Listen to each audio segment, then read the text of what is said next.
this is Stephanie. I'm the On Point Stitcher, and I am coming to you today to talk about how much floss is left on your DMC skein and if you have enough left over for another project. So this was a question that I had a viewer leave on my older video of how I kit up a project using floss bags.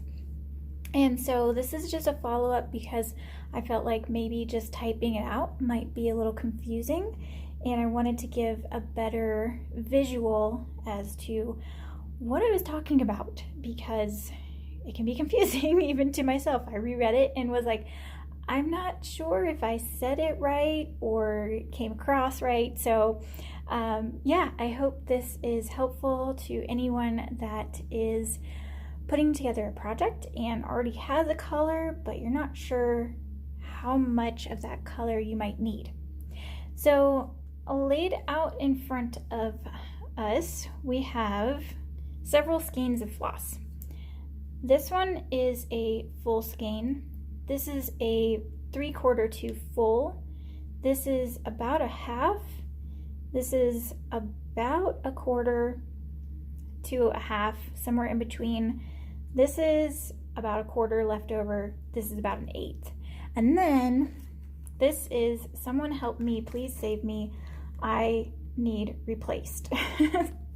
So, all right, so let's talk about how we can kind of tell how much is left on a skein. So a full skein of floss is going to be quite fluffy. When you kind of push on it, it's going to give you some pushback. And then if you look at the wrapper, this is how I kind of figure out how much is left on my skein. If you look at the wrapper, it's pretty tight and it kind of fluffs out a little bit. You can kind of see that a little better on this color. So this color, it definitely fluffs out a little bit more around the wrapper. So this is a full skein, and that's what a full skein is going to look like. Even here, if you pull the wrapper back a little bit, there's not really any give. It's just full, and you can move the wrapper a bit, but that's it. So this is a full. These two are full. And then we have, this is about a full to a 3/4. So this skein here, we're gonna look at that wrapper again. And now we have a little more give in the wrapper, but it's still staying neatly in place on the skein. You can still move it a little bit, but it's not gonna just come right off. It will stay there. So this is about that in between 3/4 to a full skein. So you could definitely, if you are doing a project that calls for anywhere from 500 to 2,000 stitches, depending on your stitch count, you might be able to get that much out of this skein. Next, we have about a half skein left over here. And this one, again, we'll look at that wrapper. And this one, it definitely has some give. As you slide it across, it definitely has some give. It could come off if you wanted it to, but this end here, because it still kind of goes out on the ends, it'll still hang on to the skein of floss itself. So it's not going to go anywhere, but when you look, it's got some good amount gone from the skein, if that makes sense. So this, I would say, is about half, maybe a little bit less than half. And then this one is kind of in between half, and this is an older skein, but it was the only one that I could reach and find that was easily a little bit more, I guess, less than half. So this one, if you look, it's a little harder because this one is this is paper, so it's gonna squish more, but if you kind of open it up a little bit, you'll see there's a lot of give there. So that's definitely more than half of this skein is gone, especially if you look at this one in comparison. You know, this is our full skein and this is kind of half. This one is, in comparison here, you can definitely see that's about half that is used on this number 781. So that is definitely closer to half. So this one here, this pink, is going to be a little over half is missing. So then we have a quarter of a skein left. This one, this can come right off, but I like to keep these on here as long as possible. And sometimes what I'll do is I will actually fold this in half and stick this smaller one inside of here to help it hang on a little bit better. And I'll show you how to do that here in a second. But let's of course check, and we have a lot of that floss is just gone. There's definitely 3/4 of that floss missing. So this would be for, I would use this for a smaller project, about 500 stitches for sure. But anything more than that, and maybe I could get 750, but definitely I would stick close to about 500 stitches on this one if I'm doing like a 14 count 2/2 project. I know that I would be able to get that far on this one. And then this one here, this is about 1/8 of a skein left. There's, again, this is a really old skein, but there's really nothing left in this skein. It's this one, if you only need a little tiny bit. So if you saw my project that I was doing, Advent Animals, this color, if I was doing a smaller section, I know I'd have enough to use this one. And if not, I would probably double check to see if I have a matching color or colorway or dye lot, there you go, that's what I'm looking for, to make sure that they match before moving forward, or at least close enough that if I put them together, it would work. So this would be enough to use for a very, very small section on a project. Okay, so the other question that this viewer had was, what's a good way of knowing if you have enough floss for that project? So I use a floss calculator, or if you are purchasing certain projects, on that project they will list for you how many stitches in that color and in that fabric count, how many skeins you would need. So for instance, if you were working on a Heaven and Earth project and it suggests 25 count 2/2, if you're doing 25 count 1/1 full cross, you could take that skein amount directly in half. But you can type in all of your information onto a floss count calculator, and it will tell you how much floss you will need for that project, and it usually will tell you by the amount of the skein. So it might say 0.25, or it might say half, or 3/4, which is 0.75, but it'll give you an amount of your skein, how much you would need, so that you could look through your stash and see if you have enough. So what we're going to do next is another way, using my bag technique for storage, so the floss storage, another way that you could figure that out as far as how much floss you have left. So I'm going to push these off to the side. Maybe you can still see them a little bit so that we know they're here.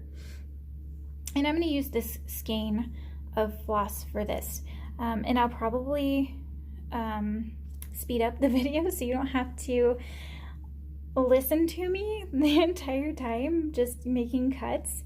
But another thing that you can do is you can cut your lengths ahead of time. And some people do this so that they can save time, and other people do this just because they find it relaxing, or that's the way that they like to store their threads, or they might keep their threads on floss drops, and so they're going to pre-cut a lot of their DMC or whatever kind of floss that you're using ahead of time. So the length of thread that I like, and one of the reasons that I keep my skeins as they are, is because the length that I prefer to use is either going to be 1 pull or 2 pulls. And so 1 pull I will use if I'm doing a very small fabric count, like a 28 count 1/1. I'll just use a 1 pull so that I don't fray the fabric, or I'm sorry, fray the DMC floss too much. So I'm gonna go ahead and cut this into 2 pulls, because I can, if I decide that I'm gonna do a project that's gonna be a 1 pull, I can always just cut that piece in half. But I'm pretty sure that if you do 2 pulls, in the end, it's either really, really close or it's all about even. So I'm gonna go ahead and pre-cut.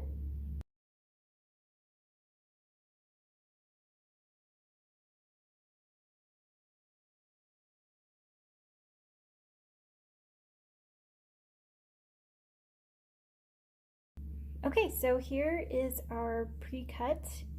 And like I said, I like to do about a 2 pull.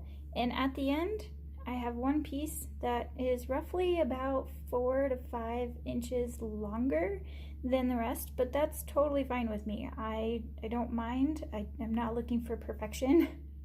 And so I don't know, that's the length that I typically like to use, is a 2 pull if I'm doing a project, sorry. I had to think of it, a project that I'm gonna do with two strands, because then I can just do the loop method. So this is about how long I like to use. So at this point, what we can do is you would have to count for your own length so that you know how many are in a skein. So let's see how many I have.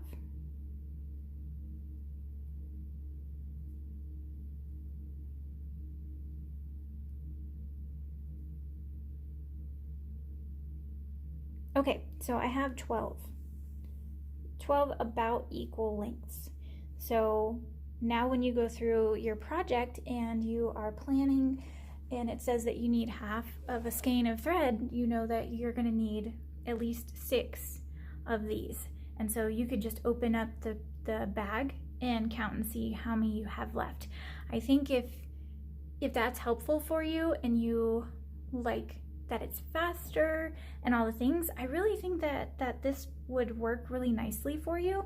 And then if you wanted to, you could, of course, you know, fold it back in half and then in half again, and you could, okay, so if you wanted to keep the wrapper on there, what you would do is you would just pinch this together really tightly and just push that on there, so that if for some reason a color did fall out of your bag or something like that, then you would know what color it is just by picking it up.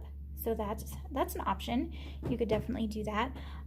When I am stitching, I do prefer to have the length of thread that I'm working on separate from the other skein.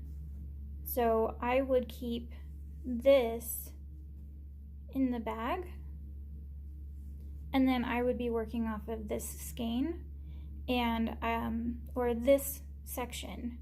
I'd be working off of this section by itself, and then when this runs out, I would go for a new one. I do have one of my bags here that kind of shows that. This is a good example here. So these are my colors for Autumn Dragon. You guys kind of know her as Marigold. So for instance, in this bag, I've got a couple of things going on. I've got the skein. So I've got the skein that keeps the number on. That way if I drop it, I can pick it up, put it back in, and I'm not going to worry about what color I may have dropped or anything like that. But then I have a couple of things here. I have a shorter length of thread. This is a length that I used and maybe did a couple of stitches on, and then I put it back in bag. I can still use this small piece for a smaller section, so I'm gonna hang on to that, but this is a length, there's another little one, but this is a whole length here of the length of a 2-pull that I would use to typically stitch with Marigold, because I do stitch her 2/1 full crosses on 25 count, and so I do the loop method on Marigold. So this is how I would typically keep a bag of floss on a project I'm currently working on, is like so. And so I hope that's helpful. I hope it's not too confusing, and in your future projects, I hope this helps you figure out if you have enough floss moving forward to another project. Have a wonderful evening and a great weekend, and I will see you guys next time. Happy stitching. Bye.